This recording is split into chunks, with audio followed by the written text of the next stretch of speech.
तो एपिसोड की शुरुआत में प्रिंसेस जोंग से कहती है कि हम लोगों ने ट्रायल को अच्छे तरीके से मॉनिटर किया हुआ था ताकि हम लोग किसी भी तरह की चीटिंग्स को पकड़ सकें। ये कहने के बाद वो उसके हाथ से उस बैंगल को निकाल लेती है, जिसके बाद वो कहती है कि ये तो एक हेवन नेट बैंगल है, ये तुम्हारे पास कहाँ से आया? क्योंकि ये बैंगल तो सिर्फ खास डिसाइपल को ही दिया जाता है। ये सब देखकर वहाँ खड़े सभी लोग उसका मजाक उड़ाने लगते हैं और कहते हैं कि ये तो ग्रेट 7 फैमिली से है और इसके बावजूद भी उसने चीटिंग की है। ये सारी बातें सुनकर जोंग को बहुत ज्यादा शर्मिंदगी होने लगती है। जिसके बाद वहाँ खड़ा एक टीचर कहता है कि जोंग की फैमिली ने फांटियान एम्पायर के लिए बहुत ज्यादा कुर्बानियां दी हैं, इसलिए प्लीज इस मुद्दे को यहीं पे खत्म कर दीजिए। तो प्रिंसेस कहती है कि मुझे उस शख्स का नाम बताओ जिसने तुम्हें ये बैंड दिया है, अगर तुम उसका नाम बता दोगे तो मैं तुम्हें छोड़ दूंगी। तो जोंग कहता है मुझे ये लुओ पिरान ने दिया है। ये सुनकर लुओ पिरान को झटका सा लगता है। जिसके बाद प्रिंसेस कहती है कि ये लड़का तो यूनाइटेड हेवन सेक्ट से है। और फिर उसका मास्टर उससे कहता है लुओ पिरान, ये हरकत तुमने की है। ये सुनकर लुओ पिरान डर के मारे उसके सामने गिड़गिड़ाने लगता है और माफी मांगता है, जिस पर उसका मास्टर उससे गुस्से में लात मार के पीछे हटा देता है और फिर दो लोग उसे घसीटते हुए वहां से ले जाते हैं। इसके बाद अगले सीन में हम देखते हैं कि प्रिंसेस कहीं जा रही होती है। जिसके बाद लुओ जेंग और मोचेन उसके पीछे आते हैं और उससे कहते हैं कि प्लीज आप हमें अपना डिसाइपल बना लीजिए और अपने साथ ड्रिजल पीक ले जाइए। तो प्रिंसेस उससे कहती है कि क्या तुम लोग यूनाइटेड हेवन पीक में नहीं जाना चाहते? वो तो यहाँ का सबसे स्ट्रॉन्गेस्ट सेक्ट है। अगर लुओ जेंग कहता है कि नहीं, हमारे लिए आप ही सबसे बेस्ट हैं क्योंकि आप हमें जानते भी नहीं और उसके बावजूद भी आप हमारे हक के लिए बात कर रही थी, जिससे साफ जाहिर होता है कि ड्रिजल पीक ईमानदारी में सबसे बेहतरीन है। उसकी बातें सुनकर प्रिंसेस कहती है कि ये बहुत ही ऑनेस्ट बंदा है और फ्यूचर में ये हमारे काम आ सकता है। जिसके बाद वो उनसे कहती है कि तुम लोग मेरे पीछे चलो। ये कहने के बाद हम देखते हैं कि उनके चारों तरफ बहुत सारी पत्तियां आ जाती हैं, जिनकी वजह से उनकी ड्रेसिंग चेंज हो जाती है, जिस पर वो खुद भी हैरान हो जाते हैं। और ये सब कुछ जोंग अपनी आंखों से देखकर और भी ज्यादा गुस्से में आ जाता है और उनसे कहता है कि लुओ जेंग, तुम्हारी वजह से मुझे शर्मिंदगी का सामना करना पड़ा, पर मैं तुम्हें बता दूं कि मैं तुम्हें नहीं छोड़ने वाला, तुम्हें इस शर्मिंदगी का हिसाब देना होगा। जिसके बाद हमें दिखाया जाता है कि एक बहुत बड़े ग्राउंड में बहुत सारे डिसाइपल एक साथ प्रैक्टिस कर रहे होते हैं। जिसके बाद प्रिंसेस लुओ जेंग और मोचेन को लेकर वहाँ पे आ जाती है। लुओ जेंग और मोचेन वहाँ लोगों को प्रैक्टिस करता हुआ देखकर बहुत ज्यादा हैरान रह जाते हैं। जिसके बाद प्रिंसेस उन्हें बताती है कि ये हमारे ड्रिजल पीक का मेन एरिना है, मगर तुम्हारा इससे कोई लेना देना नहीं, क्योंकि तुम लोग जहां रहोगे और जहां प्रैक्टिस करोगे वो यहां से आगे है। तो वो उन्हें अपने साथ ले जाती है और उन्हें बताती है कि अब तुम लोग क्योंकि मेरे डिसाइपल बन चुके हो तो इसलिए तुम्हें यहाँ के रूल्स के बारे में अच्छे तरीके से बता देती हूँ।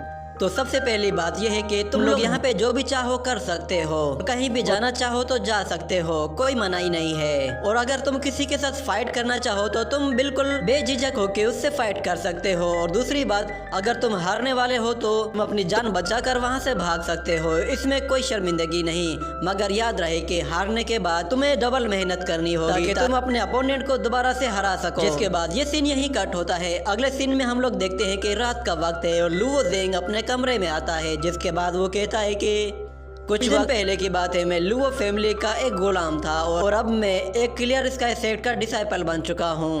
ये कहने के बाद वो वहीं पे लेट जाता है, जिसकी वजह से उसे नींद आ जाती है और वो ख्वाब में देखता है कि वो एक ब्रिज के ऊपर खड़ा हुआ है और उसके सामने उसकी सिस्टर है और एक पिंजरे के अंदर कैद है। वो उसे बचाने के लिए आगे बढ़ता है, मगर देखता है कि वहाँ पे लुओ बिंगवान होता है। वो उससे कहता है कि तुमने यहाँ आने में बहुत ज़्यादा देर लगा दी, तुम ये वक्त हमेशा याद रखोगे। ये कहते ही वो सोट को जोर से ब्रिज पे मारता है, जिसकी वजह से वो ब्रिज टूटना शुरू हो जाता है और लुओ जेंग उससे नीचे गिर जाता है, जिसकी वजह से उसकी आंख खुल जाती है और वो उठकर बैठ जाता है। जिसके बाद उसे समझ में आता है कि वो एक ख्वाब देख रहा था। इस ख्वाब को देखकर वो बहुत ज्यादा डरा हुआ होता है, जिसकी वजह से वो वहां से बाहर आकर एक विंडो खोलता है। जिसके बाद वो चांद को देखकर कहता है कि फादर, आप देख रहे हैं ना, मैंने तकरीबन आधा सफर तय कर लिया है और अब बस मैं यान को छुड़ाने ही वाला हूँ। आप प्लीज उसका ख्याल रखिएगा और उसे बताइएगा कि मैं उसे बचाने के लिए आने वाला हूँ। जिसके बाद अगले सीन में हम देखते हैं कि जेंग रात के वक्त पहाड़ के किनारे पर बैठा हुआ होता है। जिसके बाद वहाँ पे प्रिंसेस आ जाती है और उससे कहती है कि इतनी रात गए तुम यहाँ पे क्या कर रहे हो, क्या कोई बात है जो तुम मुझसे छुपा रहे हो? तो लुओ जेंग उसे सारी सच्चाई बता देता है, जिसके बाद वो उससे कहता है कि मुझे कैसे भी करके परगेटरी माउंटेन जाना है। तो प्रिंसेस उससे कहती है कि मैं समझ सकती हूँ कि तुम वहाँ जाना चाहते हो, मगर वहाँ पे आउटर डिसाइपल का जाना अलाउड नहीं है, और वैसे भी तुम्हें अब परेशान होने की कोई ज़रूरत नहीं, क्योंकि मुझे जहाँ तक पता है तो तुम्हारी सिस्टर वहाँ पे कैद ज़रूर है, मगर उसे कोई पनिशमेंट नहीं दी जा रही। ये सुनकर ज़ेंग कहता है क्या वाकई में ऐसी बात है? तो वो कहती है कि मुझे सारी डिटेल्स के बारे में नहीं पता, तुम्हें खुद ही इसके बारे में पता लगाना होगा, और इसके लिए तुम्हें और भी ज़्यादा स्ट्रॉन्ग बनना होगा। तो ज़ेंग कहता है कि प्लीज़ मुझे स्ट्रॉन्ग बनाइए, उसके लिए मैं आपको हर कीमत अदा करने के लिए तैयार हूँ। जिसके बाद अगले सीन में हम देखते हैं कि प्रिंसेस लुओ ज़ेंग को एक पवेलियन में लेकर आती है, जो कि एक तरह की बहुत बड़ी लाइब्रेरी होती है, जहाँ पे सेक्ट के सभी स्किल्स मैनुअल फॉर्म में मौजूद होते हैं। और फिर प्रिंसेस लुओ ज़ेंग से कहती है कि तुम एक न्यू डिसाइपल हो, इसलिए तुम यहाँ से कोई भी एक बुक चूज कर सकते हो बिल्कुल फ्री में। ये कहने के बाद वो उसे ऊपर की तरफ ले जाती है और उससे कहती है कि यहाँ पे 4 सेक्शंस हैं, ब्लैक, येलो, अर्थ और हेवन। तुम इस पवेलियन में जितना ज्यादा ऊपर जाओगे तुम उतने ही हाई ग्रेड की बुक्स तक पहुँच पाओगे। इसके अलावा वो उसे बताती है कि एक मर्तबा सेक्ट ने एक बहुत ही पावरफुल इल्यूजनरी बीस्ट को पकड़ा था और उसे यहीं पे सील कर दिया था। जब तुम उसकी तरफ आगे बढ़ोगे तो तुम्हें हेवन पनिशमेंट दी जाएगी। ये सुनकर लुओ ज़ेंग हैरान रह जाता है और कहता है हेवन पनिशमेंट वो क्या होती है? तो वो उससे कहती है कि जब तुम वहाँ जाने लगोगे तो तुम्हें खुद ही पता चल जाएगा। तो ज़ेंग अपनी बुक तलाश करने के लिए उस लाइब्रेरी के अंदर चला जाता है, जिसके बाद वो देखता है कि वहाँ पे बहुत सारी बुक्स हैं, मगर वो कहता है कि ये बुक्स येलो और ब्लैक ग्रेड की हैं, यानी कि इनका ऑरा बहुत ही ज़्यादा वीक है, मुझे शायद ऊपर जाना चाहिए। ये कहकर वो वहाँ से ऊपर चला जाता है। जैसे ही वो ऊपर जाता है तो वहाँ पे उस पर अचानक ग्रेविटी का प्रेशर पड़ना शुरू हो जाता है, जिसकी वजह से उसे चलने में भी बहुत ज़्यादा दिक्कत होने लगती है। जिसके बाद वो कहता है कि अच्छा तो ये है वो हेवन पनिशमेंट जिसके बारे में प्रिंसेस बात कर रही थी। जिसके बाद वहाँ पे उसे कुछ स्पिरिट बीस्ट दिखाई देते हैं, वो उसकी तरफ हमला करने के लिए आगे बढ़ते हैं। तो ज़ेंग अपना डेगर बाहर निकाल लेता है, जिसकी मदद से वो एक एक करके उन्हें अपने डेगर से मारता जाता है। और जब सभी स्पिरिट बीस्ट को एक साथ मार देता है तो वो देखता है कि वहाँ से ऊपर जाने का एक और रास्ता है। वो जैसे ही उस रास्ते से जाता है तो वो ऊपर के फ्लोर में चला जाता है, जहाँ पे ग्रेविटी प्रेशर और भी कई गुना ज्यादा होता है। वहाँ उसे खड़े होने में भी बहुत ज्यादा दिक्कत होने लगती है। जिसके बाद प्रिंसेस देखती है कि लाइब्रेरी में हर तरफ हलचल होने लगी और बहुत सारी बुक्स नीचे गिरने लगती हैं, जिस पर वो समझ आती है कि कुछ ना कुछ गड़बड़ है। और दूसरी तरफ हम देखते हैं ज़ेंग को। ज़ेंग उस ग्रेविटी प्रेशर को बर्दाश्त करने की कोशिश करता है और वो कहता है कि मुझे कुछ भी करके अपने आप को और भी ज़्यादा स्ट्रॉन्ग बनाना है, उसके लिए मुझे वो बुक चाहिए। वो उस बुक की तरफ आगे बढ़ने लगता है। जैसे ही उसका हाथ उस बुक के करीब पहुंचता है तो वो एक स्पिरिचुअल वर्ल्ड में आ जाता है, जहाँ पे वो देखता है कि आसपास कोई भी नहीं है और उसे कुछ समझ में नहीं आ रहा था कि वो किस जगह आ गया है। मगर फिर हम देखते हैं कि उसके पास एक मूर्ति होती है जो कि अपने आप सीधी खड़ी हो जाती है, और देखते ही देखते वहाँ पे और भी बहुत सारी मूर्तियाँ होती हैं जो कि लुओ ज़ेंग को चारों तरफ से घेर लेती हैं। और फिर लुओ ज़ेंग को कोई आवाज़ सुनाई देती है तो वो पीछे मुड़कर देखता है तो पीछे एक बहुत ही बड़ा पावरफुल स्पिरिट बीस्ट होता है। इसी के साथ ये एपिसोड यहीं पे ख़त्म हो जाता है।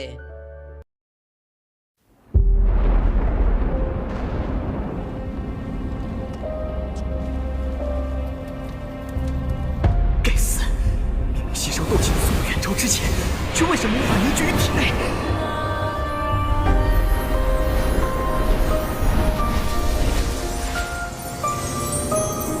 小娃娃，看来你需要帮助啊！你到底是谁？你一直藏在我的戒指里。我名为不是，凝聚这个功法，你为什么一直都不传给我？药老，吸你3年斗之气，老夫也是迫不得已。老家伙，你可知道你吸收我的斗之气给我带来了多少屈辱吗？小娃娃，你想变强，想受到别人的尊崇吗？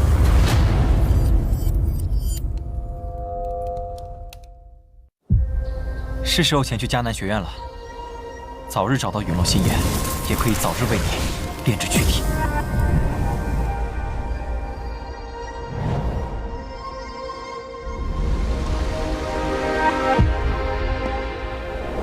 我知道萧炎哥哥一定会来的。王阶2班，萧炎。从今天起，你的麻烦将会络绎不绝。只要有实力，猎物与猎人的位置随时都能调换。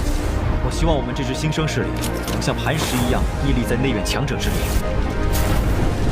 陨落星灵的本体。还忘了告诉你，那个什么强榜第1名就是我。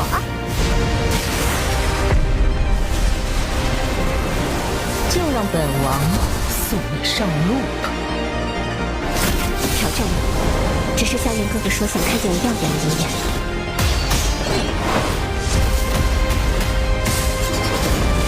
强榜前10的名额，我萧炎要定了。萧炎少爷，小姐该回家了。薰儿，等着我，我会去找你的。不管你背后势力是如何庞大与恐怖，你是我的。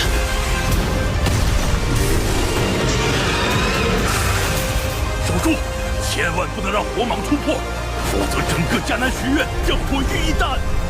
大长老，那就别怪韩某出手硬抢了。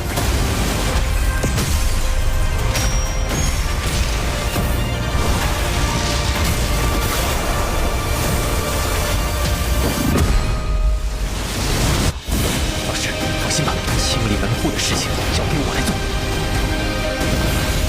要是你，师兄会让你和老师一起永埋此地。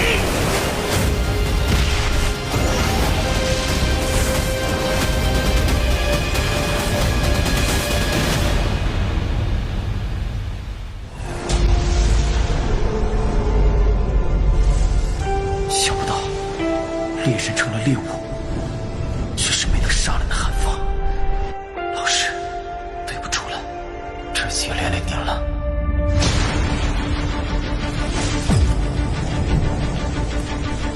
离开他，弱者没有资格拥有的。是这样的话，就乖乖交出火能，否则一会儿你们就只能爬着进内院了。该死的，到底是什么鬼东西？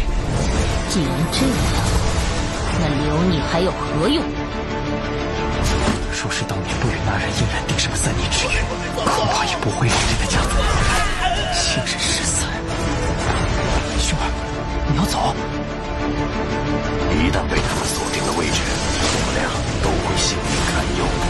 所有的隐忍，是为了这一天。我已经等待了太久。今天若是你能够安然无恙地走下擂台，萧炎从此不再踏进迦南学院半步。他迟早会发现的。既然如此，就给他一个惊喜吧。今天，他不会让你们两人彻底的闭上嘴。就算他还活着，你们之间也绝不可能。